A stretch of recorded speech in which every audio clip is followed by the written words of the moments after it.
Bonjour et bienvenue à toutes et à tous. Aujourd'hui, on se retrouve pour discuter de Galactic Cruise. Ah oui, ce gros jeu expert qui a, on peut le dire, fait couler beaucoup d'encre.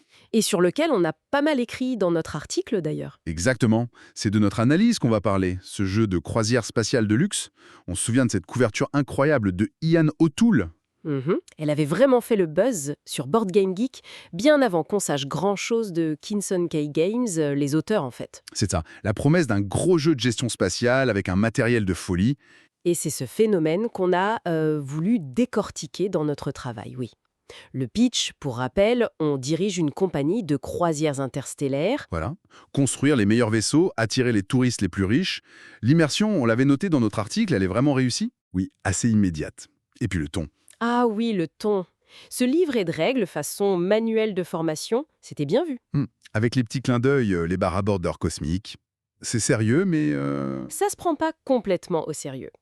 Bon, alors, rentrons dans le vif du sujet.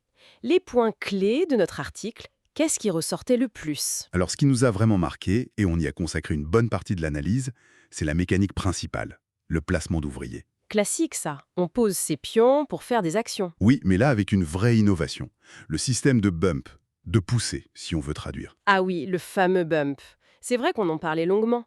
Au lieu de juste bloquer une case, C'est ça, on peut choisir une case où il y a déjà un ouvrier adverse et hop, on le pousse. et c'est là que ça devient intéressant, comme on l'expliquait dans notre critique. Exactement. Parce que, et c'est assez contre-intuitif pour ce genre de jeu, ce n'est pas du tout punitif pour l'autre joueur. Au contraire même. Bah oui, ça lui rend service en fait. Il récupère son ouvrier sans utiliser une action, et en plus il a un petit bonus. C'est une interaction positive. Assez rare, on l'avait souligné. Tout à fait. Ça évite le côté multi-solitaire, tu sais, où chacun joue un peu dans son coin. Un joueur qu'on citait dans l'article le disait bien.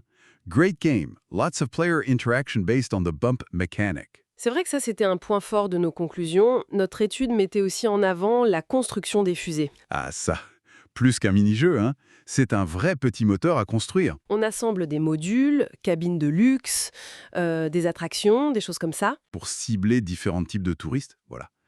Et stratégiquement, on avait trouvé ça comment, dans notre analyse? On avait identifié une vraie liberté. C'est ça qui était frappant. Oui, faire plein de petites navettes rapides ou au contraire un seul gros vaisseau super luxueux. Les deux voies semblaient possibles pour gagner. C'est ce qu'on écrivait. Multiple paths to victory, comme on dit. Du coup, une grosse rejouabilité. C'était un point essentiel de notre évaluation positive. Et le matériel, on ne peut pas passer à côté. C'était un élément central de notre critique. Ah bah oui. Les plateaux personnels double couche, les tuiles bien épaisses, c'est luxueux, c'est clair. Presque trop parfois, non? On se souvient de la taille de certains jetons développement? Oui, c'est un des points qu'on a relevés dans notre travail. Ça demande une table immense, vraiment, C'est un fait. Mais bon, visuellement, ça en jette. sans jette. Et surtout, l'iconographie de Ian O'Toole est nickel. Une fois que tu as passé la barrière des règles, c'est fonctionnel. Un équilibre intéressant qu'on avait exploré. Bon, soyons clairs, c'est un jeu exigeant. C'est ce qui ressortait aussi, pour joueurs experts. Clairement, faut compter 2-3 heures la partie, les règles sont denses au début. Oui, la courbe d'apprentissage est raide. C'était un point d'attention dans notre analyse. Mais une fois qu'on est dedans, C'est fluide et c'est très très gratifiant. Et le mode solo, d'ailleurs, on l'avait testé aussi. oui, et il était excellent, on l'avait noté. Donc, en résumé, si on reprend les grandes lignes de notre article, Hmm. Galactic Cruise, c'est une réussite. Oui. Le bump rafraîchissant, le thème bien intégré, la rejouabilité, le matos. Le point faible qu'on avait identifié dans notre analyse, c'était surtout cette complexité de départ et, bon, la place sur la table. Mais pour les amateurs de gros jeux de gestion, on avait conclu que c'était un incontournable. Le verdict était sans appel, 5 étoiles. C'est vraiment cette combinaison, je crois, entre la profondeur stratégique et cette interaction positive, le tout dans un écran thématique et matériel de qualité. C'est ça qui nous avait semblé remarquable. Oui, nos conclusions étaient très favorables, c'est vrai.